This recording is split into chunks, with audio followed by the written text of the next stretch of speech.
All right, so is this the week that the win streak comes to an end?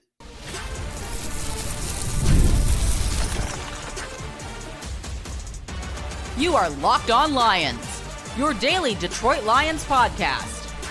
Part of the Locked On Podcast Network, your team every day.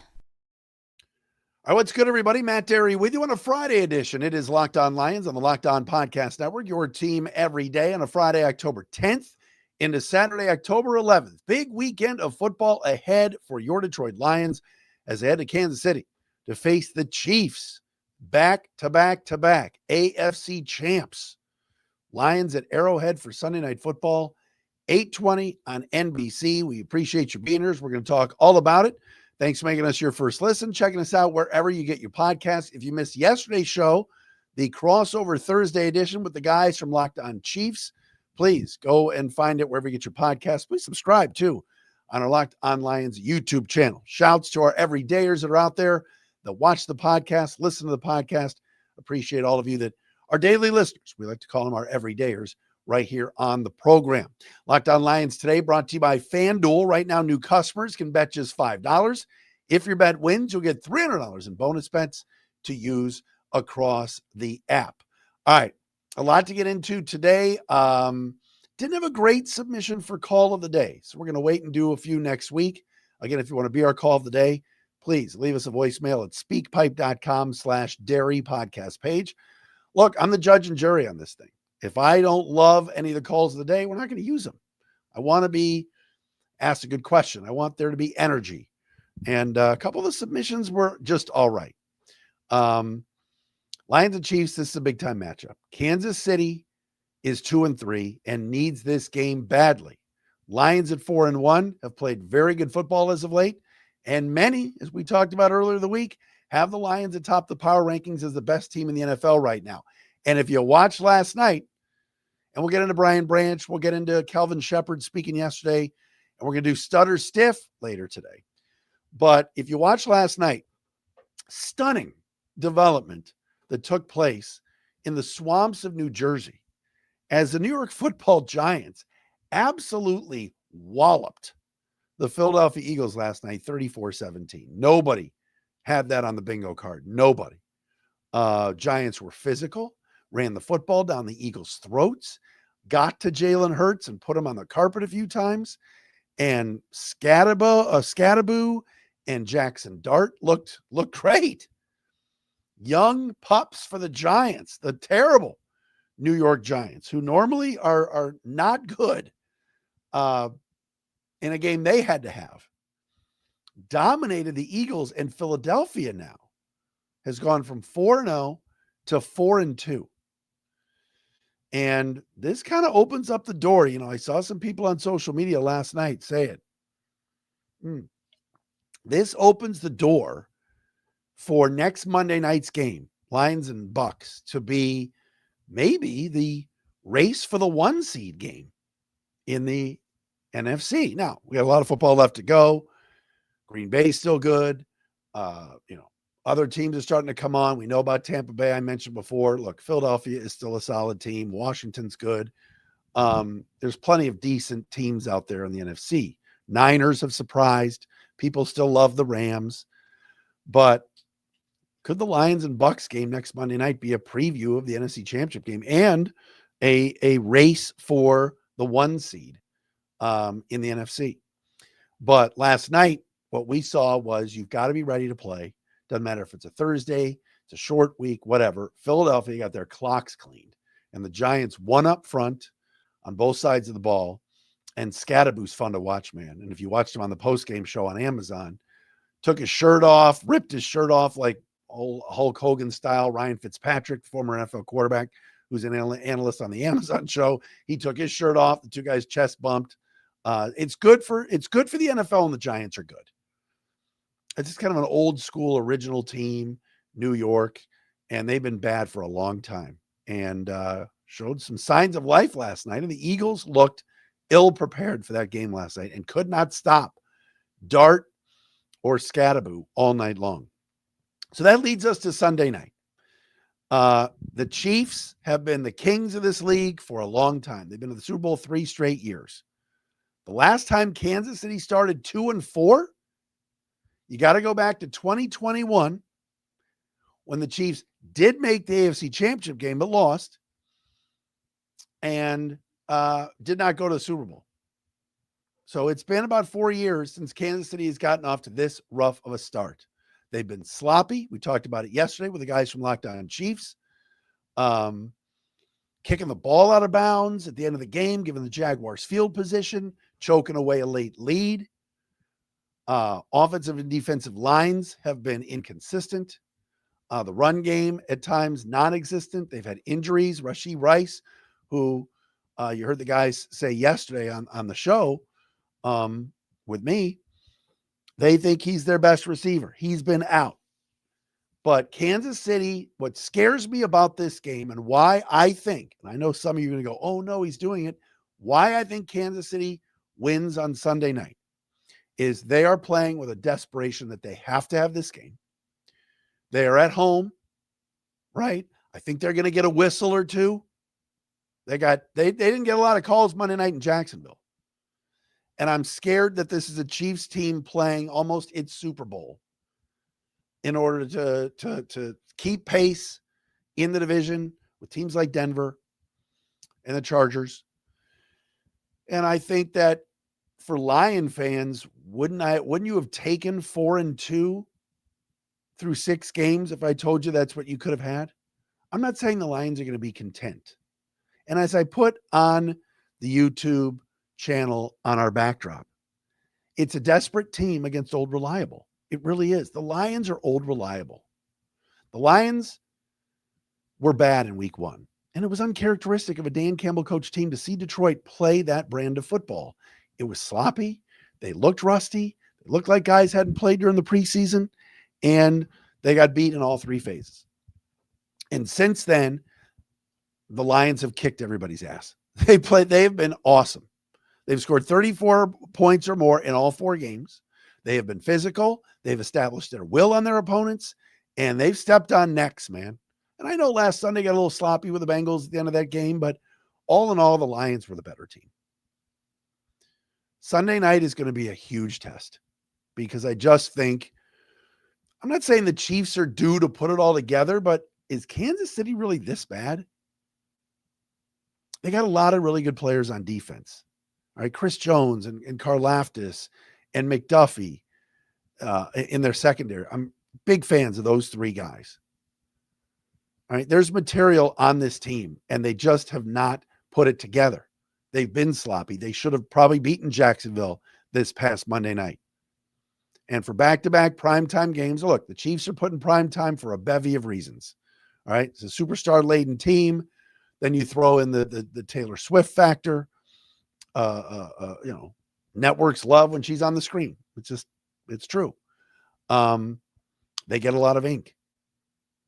But they're also well coached under Andy Reid, Steve Spagnuolo. Their defensive coordinator is excellent. And I think the Lions are going to see some things this Sunday night that they just haven't seen from their other opponents. All right. That could throw them off a little bit offensively. But the Lions are kind of old reliable. I sit here and go, man, I'm leaning toward picking Kansas City in a close 31-27 type of game. But man, hard to pick against the Lions because of how well they've played, how well drilled they are, how well coached they are. But I also know Xavier Worthy running some deep, making maybe some deep shots against the banged up secondary, and a cornerback room that right now features a guy, Amik Robertson, who Kelvin Shepard said yesterday is playing at an elite level. But then what else is there in that cornerback room? Right? We know DJ Reed's not going to play. We know Terrion Arnold. There's no way he's playing. Khalil Dorsey's out. Rakestraw's out. And we're leaning on right now on that opposite side of Amik, Rock Yassin, who's played well and was good in the preseason. Avonte Maddox, guys of that ilk, Trey Flowers, Trey with no Y, Flowers. It's a little bit of a worry for this week. And Mahomes scrambling. The Lions did an unbelievable job a couple of weeks ago against Lamar Jackson. They did. Can they do that with Mahomes, who just magically makes some unbelievable throws and plays that are almost undefensible or indefensible? So we'll have to see. It's going to be exciting. I just love the fact that the Lions are in prime time again, back-to-back weeks. Remember all those years and sitting on this program telling you, man, I just wish one time we could get a Monday night game. We could get a Sunday night game. We could get something. And we're getting back-to-back here. Next week, home against the Bucks, of course, for Monday Night Football. All right, coming up next, another big reason to maybe be concerned about this weekend, the health of Brian Branch, whom I love. We'll discuss that coming up next.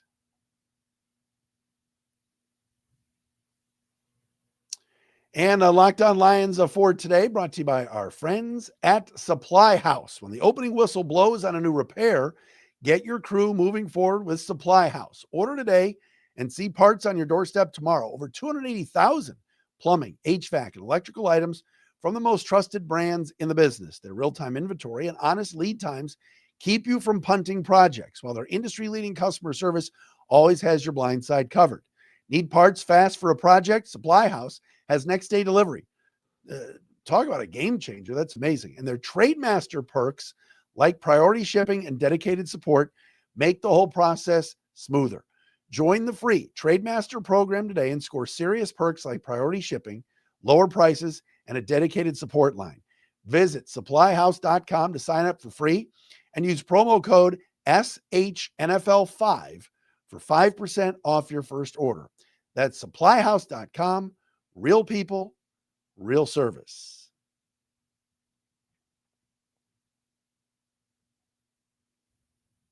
By the way, new feature that we're doing here on the Locked On Podcast Network, and I'm going to throw this up on the screen for a second, but the Locked On hosts put together our NFL tiers for the week. The tiers are locked and loaded, any given Sunday, hope changes week to week, I'm not mad, just disappointed, injury report or CVS receipt, 2027 will be our year, and is it April yet? So the best teams are in the locked and loaded category, and the worst teams are in the is it April yet. In the locked and loaded category for the best teams in the league, you got the Bills, the Broncos, the Packers, the Eagles, and the Lions. The Lions have made the top tier, 5 teams in that top tier, whereas the second tier has 1, 2, 3, 4, 5, 6, 7, 8, 9 teams. And the Colts in that tier for the second tier. But we'll do this. They'll do this each week and normally do it on Wednesdays. And for those of you watching on our Locked On Lions YouTube channel, a really cool graphic. But locked and loaded, yes, Lions are a top tier team right now. And like we talked about earlier in the week with the herd hierarchy with Colin Cowherd and also the ESPN Power Rankings, yes, your Lions are considered right now the top team in the NFL. But again, Dan Campbell and the staff and the players, they don't care about being number one on October 10th. They want to be number one in February. And, of course, win the Super Bowl. All right. I'm recording right now on Friday morning. All right. We're doing a little earlier version of the show. Brian Branch is getting an MRI on his injured foot. The Lions had him on the injury report with an ankle injury and added him to the injury report during the week. He was limited in practice on Thursday. MRI could just be a precautionary measure. Let's make sure he's all right. Let's make sure the foot's not broken. If there's pain in there, what's going on, and get it checked out. Again, as of Friday morning right now, we have not heard his status. I'm just going to say this because I don't want to put any guesses into it. And you may be listening to the show later today and they may have made a determination on Brian Branch. I'll just say this right now. If Brian Branch isn't playing in this game on Sunday night, the Lions are in trouble. The Lions are in trouble. And I say that because I think he is so vital to how they stop the pass, how they stop the run, how they do everything defensively. Brian Branch chased down Lamar Jackson numerous times a couple of weeks ago. Brian Branch had a pick 6. His first game as a Lion, as a rookie 2 years ago against Patrick Mahomes. he's a scud missile out on the field. The other team is always looking to find and see where number 32 is on the other side. He's that good. And to not have him on the field would be a massive loss for this team. They're already down a handful of cornerbacks. All right. And we know that a guy like Avonte Maddox can play both safety and corner. And he, I would assume, would be the next man up in terms of safety play. Lauren Strickland is up on the active roster now. Lions are very young when it comes to their depth in the defensive backfield. When we're talking about guys like Nick Whiteside and Strickland and others. Maddox is a veteran that has played in big games from Detroit, 33 years old, but there's nothing comparable to what Brian Branch brings to the team. And man, this has sucked over the last year with all of the defensive injuries. Hopefully it's just a precaution. They don't find anything in the MRI. And by Sunday night, he is able to play. But a little bit of a concern on my part, certainly if the Lions are not going to have Brian Branch, because he's just, to me, the Lions' two best defensive players obviously are Aiden Hutchinson and Brian Branch, and you could have an argument on which one's better. I mean, Lions have got some really good defensive players. Jack Campbell's having a monster year. He is. Aleem McNeil may play this week. That would be awesome to get him back. But not having Branch, man, that's going to be tough to navigate without him. He is that good. All right, so Thursday, the coordinators talk. So you've got John Morton speaks to the media, Kelvin Shepard talks, and also Dave Phipp, the Lions special teams coach, who, by the way, dropped a 6'7" reference for those of you that are into pop culture. I'm not going to go into a whole 6'7" discussion, but regardless, Dave Phipp's cool. Kelvin Shepard had a very interesting comment that he made yesterday, the Lions defensive coordinator, about what happened last year against the Commanders in the playoff game when they lost 45-31, and what he has done, taking over for Aaron Glenn, that has helped rectify some of the issues that they had in that game. And what Shepard was talking about was the Commanders basically did whatever they wanted on the offensive end in that victory.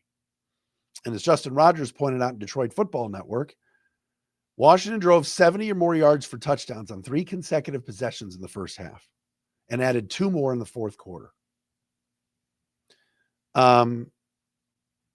Kelvin Shepard admitted yesterday at his press conference that one of the reasons that happened was because David Blau was on the Commanders coaching staff.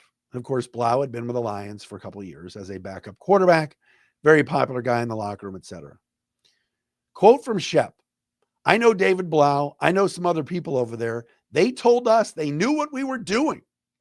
They knew exactly where we were going to be, what we were doing when this guy was at this split, etc." All right. So one thing that Shepard said that he was going to implement was that he was going to give the players more control on the field to adjust calls before the snap with coverages and give them an opportunity to help themselves be better and give them almost free reign to do some things. So guys could identify certain things in the formation on offense and change up at the last minute defensively in order to make calls. But I saw the original quote from Shepard about they knew what we were going to do. And it brought me back to, oh gosh, was it 2014 or 2015? When I was hosting on Detroit Sports 105.1, doing the midday show, and Golden Tate came on our show and told us, yeah, the Broncos knew what we were going to do when we lined up on offense, and there was nothing we could do about it. They basically knew all of our plays and our formations. Remember that? And it became a big issue and a big talking point. And the next week, the Lions went to Seattle, and Tirico and Gruden were on ESPN doing the Monday night game. And they talked about how, Golden Tate was talking about that the other team knew our plays. And I remember interviewing Golden. I remember him saying that to me. And it brings me back to, wait, the Commanders knew where the Lions were going to be that day? And so now it is up to the coaching staff and the players to adjust so that stops. And so this season, the Lions defense under Kelvin Shepherd, I'm not saying Kelvin Shepherd's better than Aaron Glenn, I'm just saying it's great that Shepherd heard from Blau and others in Washington, hey, we knew what you guys were doing when you were lined up defensively. And the Lions could not stop the Commanders. And now Detroit has made adjustments and allowed the players to freelance enough to know to move around so that that doesn't happen again. And look at how well the defense has been playing this year.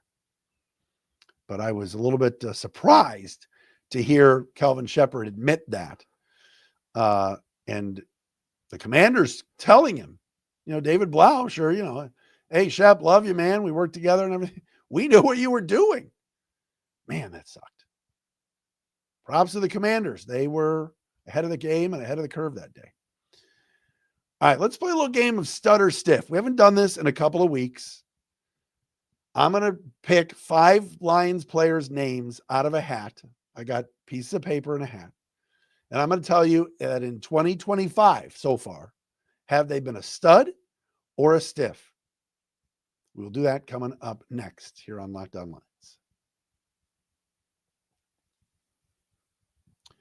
And our broadcast today brought to you by FanDuel. NFL season is here. You know that. And FanDuel's got an offer that you do not want to miss. Right now, new customers can bet just $5 and get $300 in bonus bets if you win. That's right. Pick a bet, put down $5, and if it hits, you'll unlock $300 in bonus bets to use across the app. What do we love about FanDuel? How about everything? They're awesome. Player props, parlays, live lines during games. They've got everything you need and so many ways to play that it's so much fun. Makes watching football even more exciting when you've got a little something riding on the action. Whether you're a casual fan or you love diving into the stats, FanDuel makes the game day experience so much better. What are you waiting for? Visit FanDuel.com. That's FanDuel.com to download the FanDuel app today and get started. Lions 2.5-point underdogs right now on FanDuel against the Chiefs. Check them out at FanDuel.com.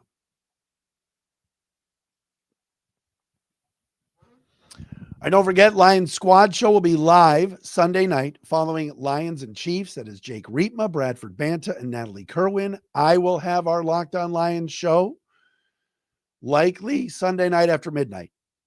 So refresh your podcast pages, subscribe. You will get my views and my thoughts on the game Sunday night following Detroit and Kansas City at Arrowhead. All right. So if you follow us on all social media platforms, I'll likely put out a little prediction on Sunday, a little graphic. I'm leaning toward Kansas City, especially if Brian Branch isn't playing. That's going to be a very, very difficult place to play and win this weekend. All right. Time for stud or stiff. Now, look. The players that I mentioned might not be studs and might not be stiffs. But for this game, I have to choose whether they've been a stud so far this year or a stiff and nothing in between. I can't say, well, I'm on the fence on it. The game is stud or stiff. I'm going to pick out some names out of a hat, and I'll tell you if I think they've been a stud or stiff here in 2025. All right? So let's pick out the first one, piece of paper. First name on the list, Jahmyr Gibbs. See, Jahmyr Gibbs. Stud. Is there any doubt? This guy has just been so good. And was it this past week against the Bengals? He caught a pass, he ran right, and just did a Barry Sanders. Stuck his right foot in the turf, and then just, boom, went left and cut up field for 10 more yards. That's a special talent, man. Jahmyr Gibbs is a stud. All right, next. Jameson Williams. God, here we go. I'm going to get myself in trouble with the listeners. Stiff so far this year. J-Mo's got mad potential. J-Mo's got so much talent. But if I'm just going stud or stiff for 2025 and this season, 5 games in, I got to say stiff. The numbers just have not been there. The targets just have not been there. Hopefully this is the week he breaks out. I believe he had, 2 fantasy points for all of you last week? So there you go. Stud or stiff with J-Mo. I got to say stiff. All right. Next on the list, I picked out our piece of paper. Graham Glasgow. Stud or stiff in 2025. I'm going to say stud. so far. Week 1, stiff, terrible. First half of week 2, not good. But I would say over the last few weeks, he has been really, really solid at center. Haven't had to call his name or talk about any struggles. I think he's played pretty well. I'm going to give Graham Glasgow the stud status for right now. All right, next. Patrick O'Connor. Hey, he's a starter. I'm picking names of starters so far. Oh, God. Patrick O'Connor, stud or stiff? I can't, talk about right in the middle. Like he hasn't been a stud, but I guess I have to say stiff just because it hasn't been, we don't call his name much, making plays. Al-Qadim Muhammad's been a stud. Aiden Hutchinson's been a stud at that same position. O'Connor's kind of gotten the starts at outside edge, opposite of Hutchinson the last few weeks, but I guess I got to kind of say stiff. That's a tough one, though. All right, last one. Stud or stiff for a Friday? Oh, God, this one's difficult. Derek Barnes. Jeez. Stud or he hasn't been a stud and he hasn't been a stiff, but I got to pick one. Derek Barnes, stud or stiff so far? What's his PFF grade been? Oh gosh. I'm gonna leave it up to the listeners. I'm gonna bail out on this one. Leave a comment on YouTube. Derek Barnes, if you just had to say stud or stiff 5 games in, and you had to choose one, and you couldn't, because he hasn't been a stud and he hasn't been a stiff, but I've got to do it. I can't bag out, right? I want to leave it to the listeners. I guess stiff. He hasn't been a stud. He made a couple of decent plays the other day against the Bengals. God, those are difficult. All right. That's your stud or stiff edition for today.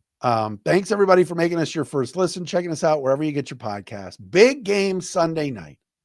The Lions going to Kansas City and get to 5-1, man. That would be amazing. Huge opportunity for the Chiefs here. They fall to 2-4 and lose back-to-back night games. The sky will be falling there in Kansas City.